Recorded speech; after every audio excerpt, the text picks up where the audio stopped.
दोस्तों ये क्लास सबके लिए बहुत ही महत्वपूर्ण है। 10th 12th graduation, post graduation, all kinds of competition exam, सभी के लिए किसी भी प्रकार की एग्ज़ाम हो ये निश्चित ही आते हैं। दोस्तों आज आपको कॉन्सेप्ट भी क्लियर करना है और अच्छे से देखना है। 10 से 15 मिनट की क्लास रहेगी पर आपके लिए बहुत फ़ायदेमंद रहेगी। आपको 10 से 15 मिनट निकाल करके इस क्लास को देखना है। अगर देख लिया आपने तो आपके लिए बहुत फ़ायदेमंद रहेगी। दोस्तों अरे भले से लाइक मत करो, कमेंट्स मत करो, सब्सक्राइब मत करो, पर देख तो लो। हम आपके लिए इतनी मेहनत कर रहे हैं यार, कोई दिक्कत नहीं है। कुछ भी मत करो भले से, पर देख ज़रूर लो, आपके लिए बहुत ही महत्वपूर्ण है। दोस्तों प्लीज़ देखना, आप ध्यान से समझना है आपको। सबसे फर्स्ट क्वेश्चन से find out the error of the following sentences. Error find out करना है अपन को। क्या करना है? एरर फाइंड आउट करना है। ठीक है। The amount of the accidents is steadily increasing. Steadily increasing. दुर्घटनाएं क्या होती है? दुर्घटनाओं की संख्या लगातार बढ़ती जा रही है। दुर्घटनाओं की संख्या लगातार बढ़ती जा रही हो। दोस्तों आपको एरर दिखाई दे रहा है इसमें? The amount of the accidents is steadily increasing. इसमें से किसी पार्ट में एरर दिखाई दे रहा है? जी हाँ दिखाई दे रहा है। कहाँ दिखाई दे रहा है? कि जो एक्सीडेंट है, पहले तो हमें यह डिसाइड करना है कि एक्सीडेंट कौन सी नाउन है, काउंटेबल नाउन है कि अनकाउंटेबल नाउन है। ये हमें यदि पता चल गया तो हमें एरर ढूंढने में आसानी हो जाएगी, बहुत ही आसान हो जाएगा हमारा एरर फाइंड आउट करने में। तो एक्सीडेंट हमें पता है कि ये कौन सी नाउन है? काउंटेबल नाउन है। ठीक है दोस्तों, काउंटेबल नाउन है तो हम जानते हैं कि काउंटेबल चीज़ जो भी होती है उसमें द अमाउंट नहीं आता है। ठीक है ना। यदि काउंटेबल जो भी चीज़ रही ना उसमें अमाउंट नहीं आएगा, यदि अनकाउंटेबल चीज़ रही तो अमाउंट आएगा। तो दोस्तों हमारा एरर यही दिखाई दे गया कि the amount of the accident is steadily increasing. तो दुर्घटनाएं गिन सकते हैं, एक्सीडेंट, ठीक है ना, तो गिन सकते हैं हम। तो यहाँ द अमाउंट नहीं आएगा, क्या आएगा दोस्तों? नंबर। क्या आएगा? The number. The number. Amount की जगह क्या आएगा? द नंबर आएगा। ठीक है। तो the number of the accident is steadily increasing, तो हमें पता चल गया। तो यहाँ आएगा द नंबर। क्या आएगा? The number. The number of the accidents. ठीक है। पहला क्वेश्चन क्लियर हुआ। दोस्तों इस तरह से हमारा कॉन्सेप्ट समझ में आते जाएंगे। यदि कोई नाउन काउंटेबल है, यदि कोई नाउन काउंटेबल है तो हम द नंबर लिखते हैं, और यदि अनकाउंटेबल है तो द अमाउंट लिखते हैं। ये पहला कॉन्सेप्ट तो यही समझ में आ गया हमको। ठीक है ना।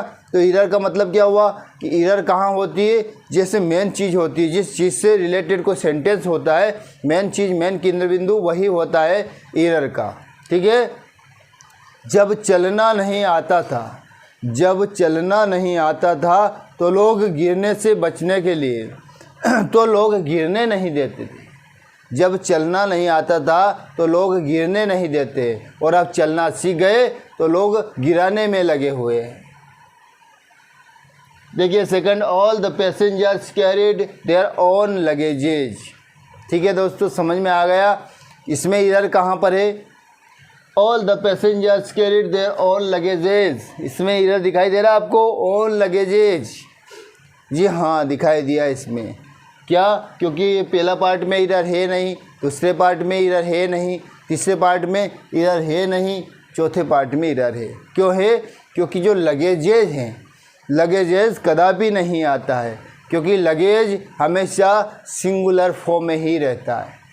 ये चाहे किसी भी रूप में प्रयुक्त होगा, प्लूरल में, सिंगुलर में, पर ये हमेशा सिंगुलर ही रहता है। दोस्तों ये कॉन्सेप्ट है, समझना है कि luggage, furniture, scenery, poetry, poverty, ये जो कुछ शब्द है ये हमेशा सिंगुलर अनकाउंटेबल नंबर में ही रहते हैं। क्या रहते हैं? सिंगुलर अनकाउंटेबल नंबर में ही रहते हैं।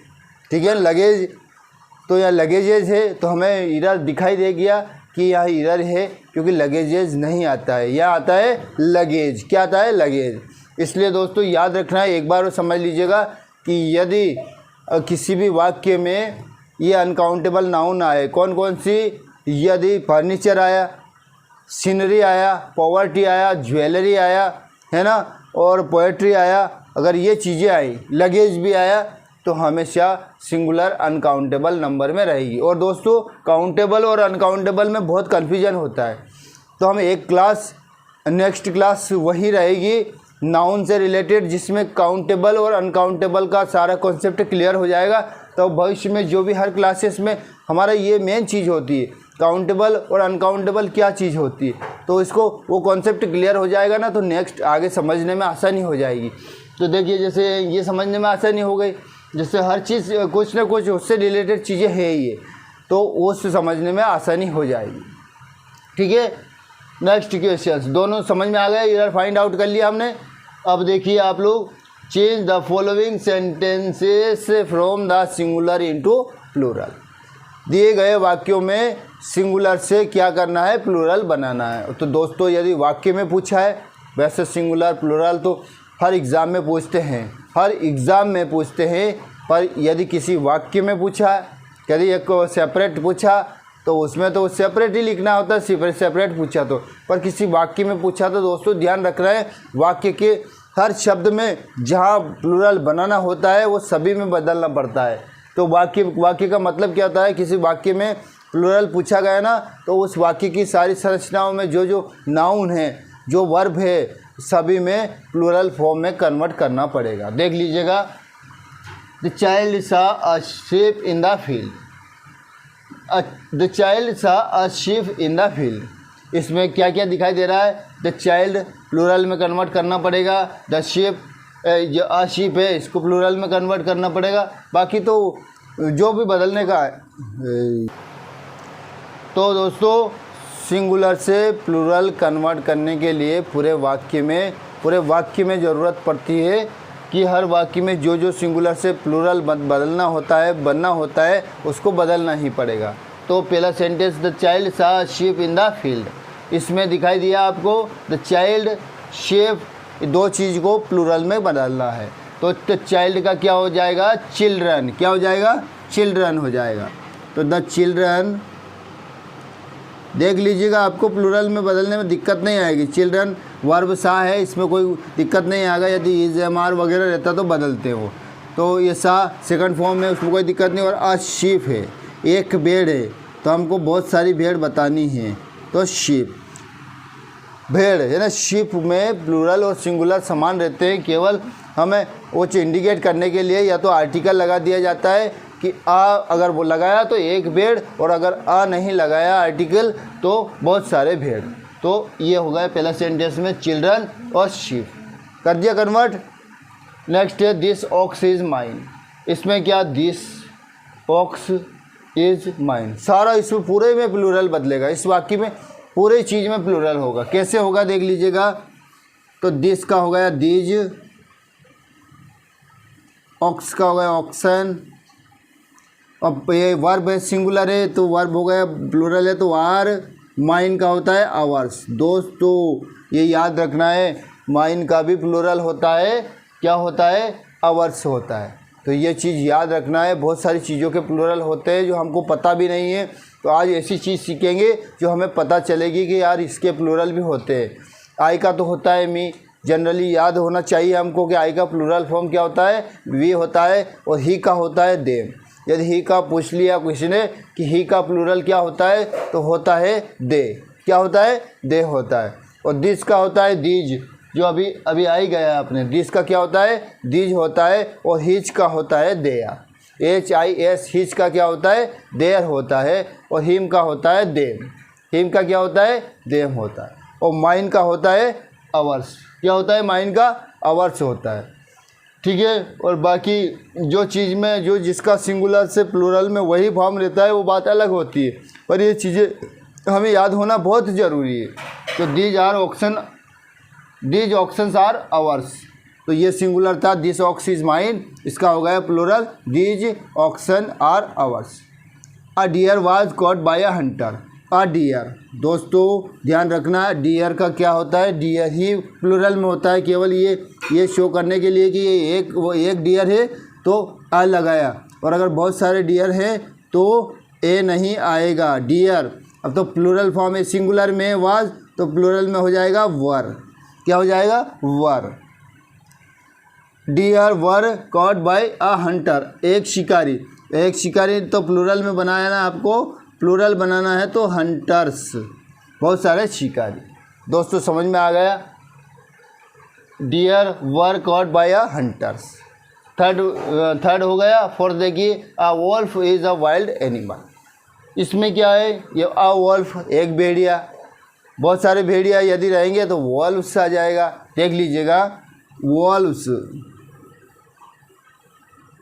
तो ये सिंगुलर फॉर्म है वर्ब की, तो आर बहुत ज़रूरी क्लासेस दोस्तों, बहुत ही इंपॉर्टेंट। अ वाइल्ड एनिमल्स, अ वाइल्ड एनिमल्स, तो इसमें एनिमल है, एक जानवर है। तो एक जानवर नहीं बताया अपने, बहुत सारे जानवर देख रहे हैं। क्या देख रहे हैं? बहुत सारे जानवर देख रहे हैं। तो आ नहीं आएगा, ये आ नहीं आएगा, वाइल्ड एनिमल्स। क्या आ जाएगा? Wild animals. ठीक है दोस्तों, ये हो गया सिंगुलर से प्लूरल कन्वर्ट करते जा रहे हैं हम। जरूरी नहीं कि आपका हर अनुयायी प्रशंसक हो। जरूरी नहीं कि आपका हर अनुयायी प्रशंसक हो। समय आने पर वह आपके ज्ञान को भी आपके विरुद्ध उपयोग कर सकता है। ठीक है, देख लीजिएगा, अ potato is a vegetable. Singular से हमको क्या करना है? कन्वर्ट करना है, प्लूरल में कन्वर्ट करना है। तो पोटैटो की जगह पोटैटोज़, क्या जाएगा? पोटैटोज़, या पोटैटोज़ भी बोलते हैं। पोटैटोज़ ये सिंगुलर फॉर्म है वर्ब का, तो फिर हो जाएगा वह, ये प्लूरल हो जाएगा। और आ वेजिटेबल है तो वेजिटेबल्स हो जाएगा। क्या हो जाएगा? वेजिटेबल्स। दोस्तों बहुत ही ज़रूरी क्लास थी, बहुत महत्वपूर्ण थी।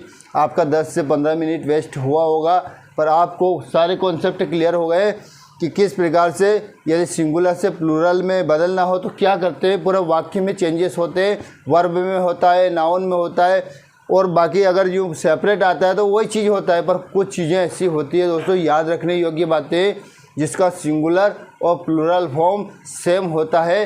केवल उसे समझने के लिए ए आर्टिकल लगा देते हैं तो एक हो गया, और अगर आर्टिकल नहीं लगाया तो प्लूरल हो गया। ये चीज़ याद रखना है। ठीक है दोस्तों, thanks for watching me, thanks for listening me, thanks